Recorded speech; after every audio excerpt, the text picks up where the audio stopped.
বিচারের নামে আমরা টালবাহানা করছি, আমরা সংস্কার চাচ্ছি, আমরা সংস্কারের নামে নাকি টালবাহানা করছি। আমি আজকে সেই জবাবই এই অডিয়েন্সের কাছে দিয়ে যাই, আপনাদের কাছে দিয়ে যাচ্ছি।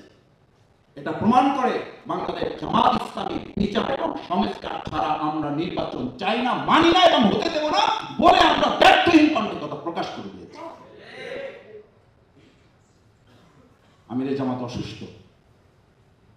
সর্বশেষ 19 জুলাই ঐতিহাসিক সোহরাওয়ার্দী উদ্যানে তিনি যে কয়েকটি কথা বলতে বলতে পড়ে গিয়েছিলেন, পড়ে গিয়ে আবার উঠে বসে যে কথাগুলো বলেছেন, আবার পড়ে গিয়েছেন, আবার উঠে বসে যে কথাগুলো বলেছেন, সেই কথাগুলো একটাও জামাত ইসলামের কথা না, সেই কথাগুলো আপনাদের কথা, সেই কথাগুলো শহীদদের পরিবারের কথা, সেই কথাগুলো জুলাই যোদ্ধাদের কথা, সেই কথাগুলো জুলাই আগস্টের গণঅভ্যুত্থানকারী আন্দোলনের নেতৃত্ব দানকারী ছাত্র জনতার কথা তিনি বলেছেন।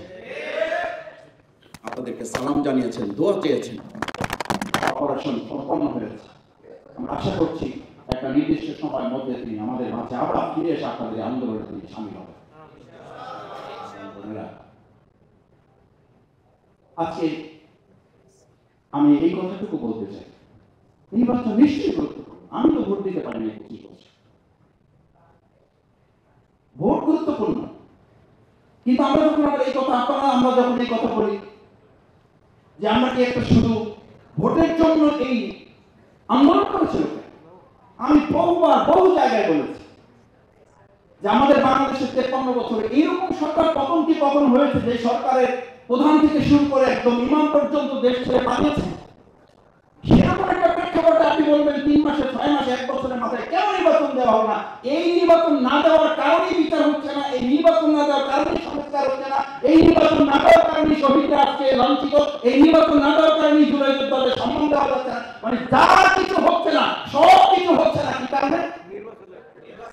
আর আমি উঠিয়ে বলে যাচ্ছি, আমি দেশের নাগরিক, আমি ভোটার, এবং আমি এটাও বলি বাংলাদেশ জামাত ইসলামী আমাকে একটা আসনের জন্য ইতিমধ্যে অনুমতি দিয়েছে জাতির প্রতিনিধিত্ব করার জন্য। আমি যেন মানুষের কাছে পাই, আমি যাচ্ছি মানুষের কাছে, আমি মানুষের কাছে কথা বলছি। আমাকে আগে জন্য আপনাদের কাছে অনুরোধ করছি না, আগে অনুরোধ করছি বিচার এবং সংস্কার কাজে আপনারা সোচ্চার হবেন।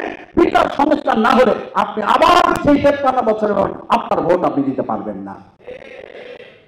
আসুন, আমরা আমাদের ভোটের জন্য না, রাজনীতির জন্য না, ক্ষমতার জন্য না, আমাদের এই শহীদ পরিবারের জন্য, এই জুলাই যোদ্ধা আহত পরিবারের জন্য, যে সুন্দর একটা নতুন বাংলাদেশের নতুন বন্দোবস্তের জন্য এই জুলাই আগস্টের সম্মিলিত ভাবে আমরা কাঁধে কাঁধ দিয়ে এই রাজপথে নেমে এসেছিলাম, সেরকম একটা সুন্দর বাংলাদেশ বিনির্মাণে অবশ্যই ট্রাইব্যুনাল বাড়াইতে হবে।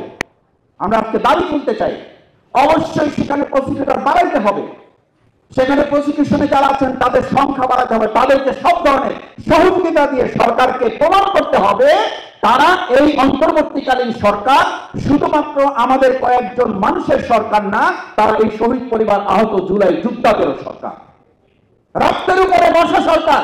সে রক্তের ঋণ শোধ করার জন্য তাদের ভূমিকা পালনের উদাত্ত আহ্বান জানিয়ে আপনাদের কথার সাথে সমস্ত যৌক্তিক দাবিগুলোর সাথে বাংলাদেশ জামাত ইসলামী শুধু একমত না, শুধু সহমত না, এই দাবি আদায় করা ছাড়া আমরা বাংলাদেশের আগামী দিনের কোন উন্নয়ন, অগ্রগতি এবং এই অর্জিত স্বাধীনতাও আমরা ধরে রাখতে পারবো না। এটার সাথে আমরা একমত পোষণ করে সবাইকে ধন্যবাদ জানিয়ে